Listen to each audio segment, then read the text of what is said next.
তারপরে যে নারীকে আমি অনেক বেশি ফলো করি, বাইডেন মনে করি, যে আমাদের বাংলাদেশের মাননীয় প্রধানমন্ত্রী শেখ হাসিনা। এবং আপনারা এটাও জানেন যে আমি একজন আওয়ামী লীগ কর্মী। আওয়ামী লীগের সময়ে ফ্যাসিবাদী শেখ হাসিনার পক্ষে কথা বলেছেন অনেক তারকা। কেউ বা তাকে আইডল মেনেছেন, আবার কেউ বা তার চরিত্রে অভিনয় করেছেন। বাঙালি প্রত্যেকটা মেয়ের মধ্যে একটা করে হাসিনা রয়েছে। এবার তারই মধ্যে অপু বিশ্বাস, জায়েদ খান, নুসরাত ফারিয়া সহ 17 শিল্পীর বিরুদ্ধে হত্যা চেষ্টা মামলা হয়েছে। বিষয়টি গণমাধ্যমকে নিশ্চিত করেছেন ভাটারা থানার ভারপ্রাপ্ত কর্মকর্তা মাজহারুল ইসলাম। 2024 সালে বৈষম্য বিরোধী আন্দোলন চলাকালে রাজধানী ঢাকার ভাটার থানাধীন এলাকায় হওয়া এক হত্যা চেষ্টা মামলায় এসব অভিনয় শিল্পীদের আসামি করা হয়েছে।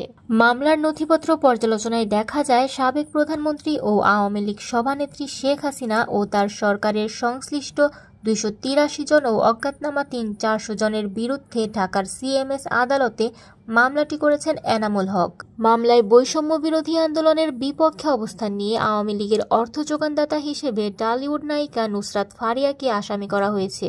এছাড়াও আসামি করা হয়েছে চিত্রনায়িকা অপু বিশ্বাস, অভিনেত্রী সুবর্ণা মুস্তফা, রোকেয়া প্রাচী, আসনা হাবিব ভাবনা, সোহানা সাবা, মেহের আফরোজ শাওন, জ্যোতিকা জ্যোতি, চিত্রনায়ক সাইমন সাদিক, জায়েদ খান, আজিজুল হাকিম সহ 17 অভিনয় শিল্পীকে।